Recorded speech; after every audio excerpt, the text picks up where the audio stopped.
My son Marcus called on a Tuesday morning in March.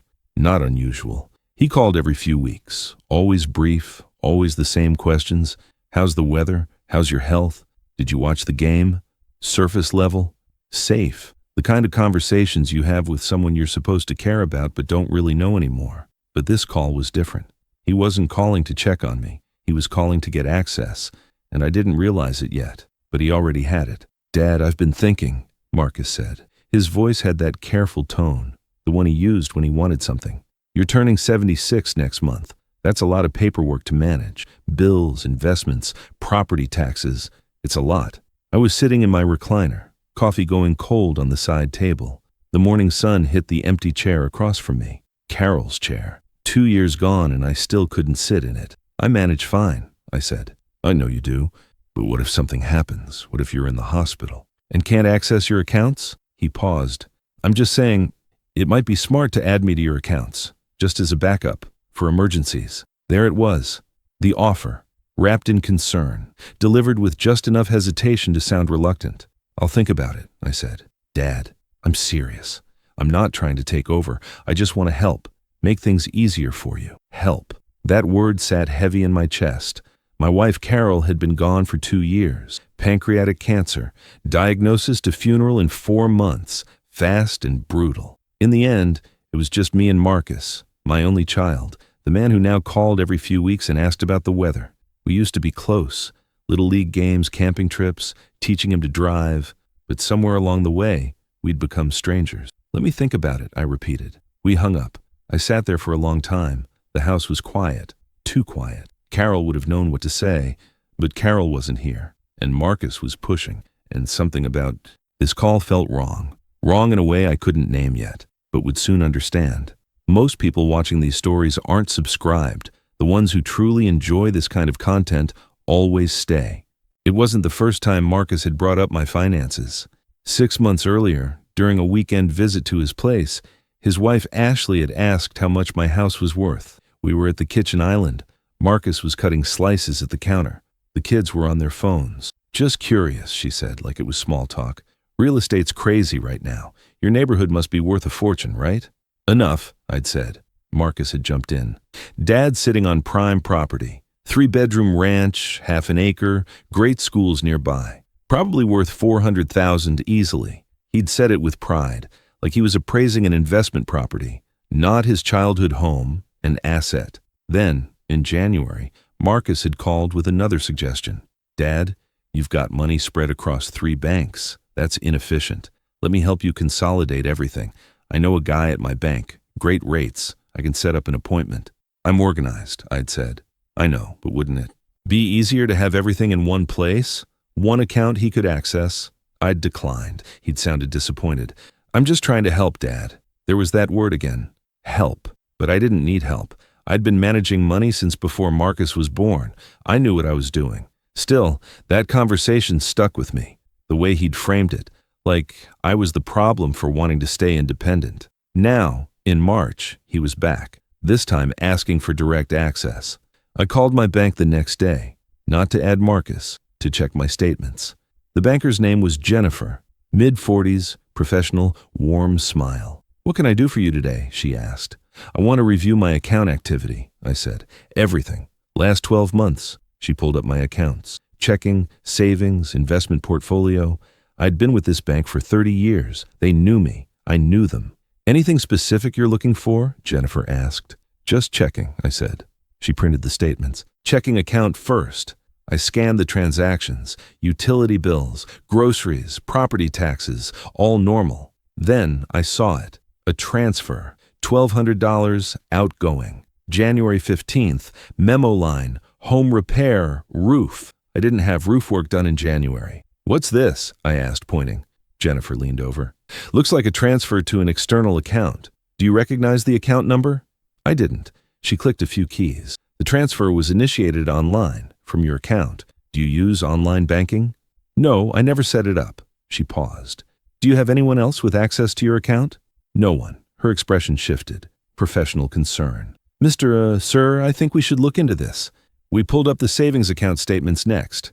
2 more transfers. September, $800. November 1500, both marked medical expenses. I hadn't had any medical expenses beyond my normal insurance co-pays. Someone's been accessing your account, Jennifer said quietly.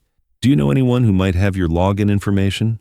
I thought about Marcus, about that visit, about January, about the phone call 2 days ago. Yes, I said. I think I do. Jennifer froze the accounts immediately, changed all my passwords, set up two-factor authentication. We're going to pull everything, she said. Full transaction history. She went back 5 years. We spent 2 hours in that office. Jennifer printed page after page. She highlighted suspicious transactions. The pattern emerged slowly, then all at once. Small transfers at first, 200 here, 300 there, starting 18 months after Carol died, when I was grieving, when I wasn't paying attention, when Marcus was calling more often, offering to help. I'd thought he was being a good son. The transfers got bigger. October, 1,000. December, 2,000. February, 3,500. Every single one had a plausible memo line. Property tax, insurance, roof repair, HVAC maintenance, things I might have paid and forgotten, but I hadn't paid them. Someone else had. Someone with access to my login credentials. Jennifer traced the receiving account. It was registered to Marcus, my son, my only child, the boy I'd put through college, the man I'd helped with his first house down payment, the person I trusted more than anyone else left in my life. He'd been stealing from me for 3 years. How much? I asked. Jennifer did the math. Total?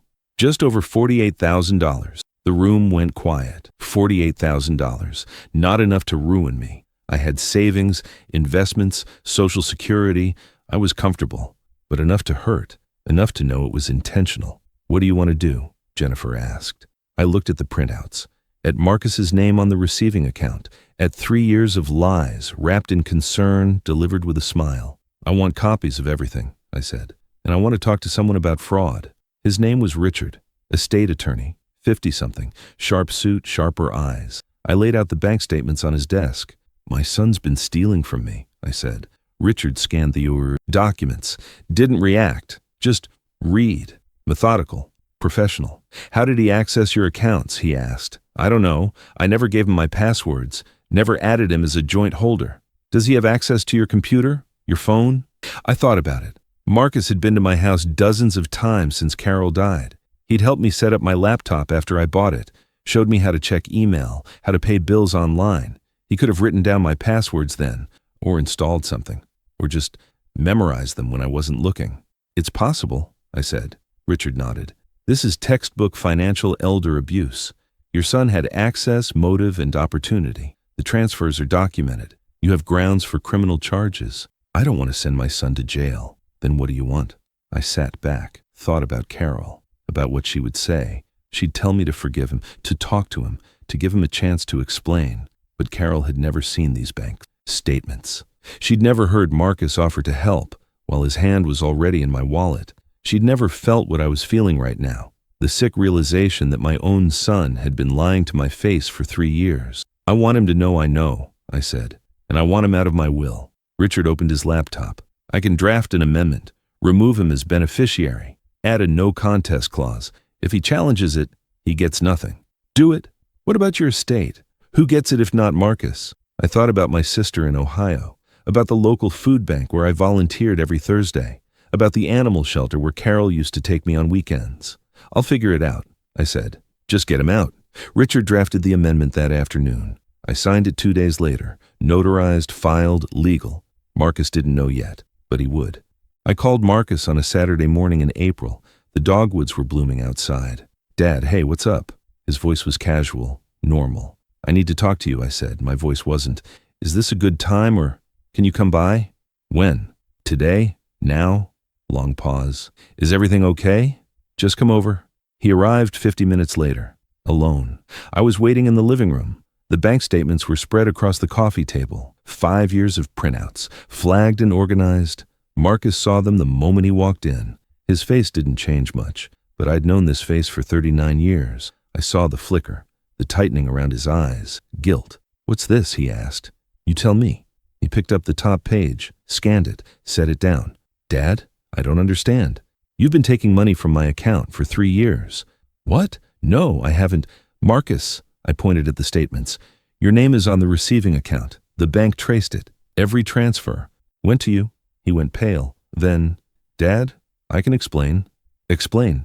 He sat down, rubbed his face. When he looked up, his eyes were wet. It wasn't stealing, he said quietly. I was going to pay you back. $48,000. I know. Things got tight. Ashley lost her job last year. The mortgage was killing us. I just needed to borrow a little. I was going to tell you. I was going to pay it back. By asking for access to my accounts? He looked away. You called me 2 weeks ago, I continued. Asked me to add you to my accounts for emergencies. Were you planning to take more? No, You've been lying to me for 3 years, Marcus. Every phone call, every visit. You looked me in the eye and lied. Dad, I'm sorry I messed up, but I'm your son. We can fix this. I stood up. You're not in my will anymore. His head snapped up. What? I amended it last week. You're out. Everything goes to charity. Marcus stood. You can't do that. I already did. It's filed. Legal. If you challenge it, you get nothing. Dad, please. I made a mistake. I'll pay you back. Every cent. Just, please. I looked at my son, at the man who'd stolen from me while I grieved my wife, who'd smiled and asked how I was doing while draining my accounts. Get out, I said. Dad, get out of my house. He left. The door closed, and I sat down in the silence. Marcus called 17 times over the next week. I didn't answer. The first few calls came within hours, then daily, then every other day. Each voicemail was different. Angry, apologetic, desperate. Dad, pick up. We need to talk about this. I'm sorry, I messed up. Just give me a chance. I'm your son. We're family. He sent texts too, long paragraphs. Ashley had lost her job. The mortgage was killing them. Tyler needed braces. They were drowning in debt. I was going to pay you back with interest. One text read, I thought I was protecting you. I didn't respond. 2 weeks later, Ashley called, left a voicemail. Marcus feels terrible. I know what he did was wrong, but he needs his father. The kids miss you. Please forgive him. I listened once, then deleted it. A mistake is forgetting to call on my birthday. 3 years of theft isn't a mistake. It's a choice. In May, a check arrived, $1,200. First payment, I tore it in half. I didn't want guilt payments. I wanted accountability. I didn't get it. In June, I got a certified letter from Marcus's attorney. He was challenging the will, claiming undue influence, arguing that I'd been manipulated into cutting him out, that I wasn't of sound mind when I made the amendment, that my grief over losing Carol had clouded my judgment. I called Richard. He's going to fight this, Richard said. This is standard in contested estate cases. He's claiming you acted irrationally, that you didn't give him due process, that the punishment doesn't fit the crime. He stole $48,000. I know, and we have the bank records to prove it, but he's going to argue that you overreacted, that you didn't give him a chance to make amends, that cutting him out completely was excessive. I gave him 3 years of chances. Every time he took money without asking was a chance. Richard nodded. That's a good line. We'll use that in depositions. How long will this take? Months, maybe longer. Family litigation is slow. Emotionally draining. He's going to try to paint you as a confused old man, forgetful, easily influenced, not capable of making sound financial decisions. I thought about my bank accounts, my investments, the fact that I'd caught Marcus in the first place because I'd been monitoring my finances. I'm 76, I said, not incompetent. I know, but you need to be prepared. This is going to get ugly. It took 8 months. Lawyers, depositions, excuses. He tried to paint me as confused, forgetful. Said I'd been depressed after Carol died. Then we showed the records, timeline, account numbers, IP addresses from Marcus's computer, not mine. Richard slid 1 page across the table. The judge didn't read it twice. He didn't need to. The transfers stopped the exact week I confronted Marcus. If he'd really been helping, why stop? The judge's tone changed, and Marcus's story collapsed. No speech, no sympathy, just a ruling. Marcus's challenge was denied. The will stood. He got nothing. I haven't spoken to Marcus in over a year. He stopped calling after the court ruling, stopped texting. The silence was immediate, final. Ashley unfriended me on Facebook in April. I only noticed because I'd tried to see a photo someone had tagged of Emma's 10th birthday party. The notification said the profile was unavailable. I'd missed the party, hadn't even known it was happening. The grandkids, Tyler and Emma don't know me anymore. Tyler's 12 now. Emma's 10. I used to take them to the zoo when they were little. Emma loved the penguins. Tyler wanted to see the lions every single visit. Emma used to call me Grandpa Frank. Now they probably don't remember. Marcus made sure of that. When you cut someone out of your will, they cut you out of their life. It's a trade. Money for family, assets for relationships. Some people would say I'm being stubborn. That family is family. That blood is thicker than water. That I should forgive and move on. That life's too short to hold grudges. Maybe they're right. But forgiveness isn't the same as trust. And I don't trust Marcus anymore. Maybe I never should have. I think about Carol sometimes, about what she would say if she were still here. She'd probably tell me to call him, to work it out, to remember that he's my son, that mistakes happen, that family forgives. But Carol never saw those bank statements. She never heard Marcus say he was helping while taking $48,000. She never watched our son look me in the eye and lie. So I don't know what she'd really say, and I'll never know. I updated my will one final time in December, added a letter to be read after I die. Richard typed while I dictated, to Marcus, you asked to help with my money. You said it was for emergencies, for my protection. But the records told a different story. You took $48,000 over 3 years. You lied every time you called, every time you visited, every time you looked me in the eye and asked how I was doing. I didn't cut you out of my will because I'm cruel. I cut you out because I refuse to reward theft. You didn't lose your inheritance when you challenged the will. You lost it the moment you logged into my account without permission, the moment you chose money over honesty. You weren't helping, you were stealing, and that's something I can't forgive. I signed it. Richard notarized it. It's filed with the will. Someday, Marcus will read it, and maybe, just maybe, he'll understand what he lost, not the money, the trust. What would you do? I'm 78 now. Still in my house, still managing my own finances, with better security this time. Marcus doesn't know the full extent of the will. He knows he's out. He doesn't know where the money's going. The animal shelter, the food bank, a scholarship fund in Carol's name at the local community college. People who actually help, not people who say they're helping while taking what isn't theirs. Carol would have loved where it ended up. I did too. I sleep fine at night. Better than I did when Marcus was stealing from me and I didn't know it. Sometimes I wonder if I did the right thing. Then I look at those bank statements. At 3 years of lies. At $48,000 stolen while I grieved my wife. And I know. Marcus said he was helping. The records told a different story. He wasn't managing my money. He was stealing it. And when I found out, I didn't yell. I didn't argue. I didn't raise my voice. I raised the paperwork. Sometimes the quietest revenge is just letting the records speak. He said he was helping. The records never lied. If you love quiet revenge and inheritance twists, check the playlist next.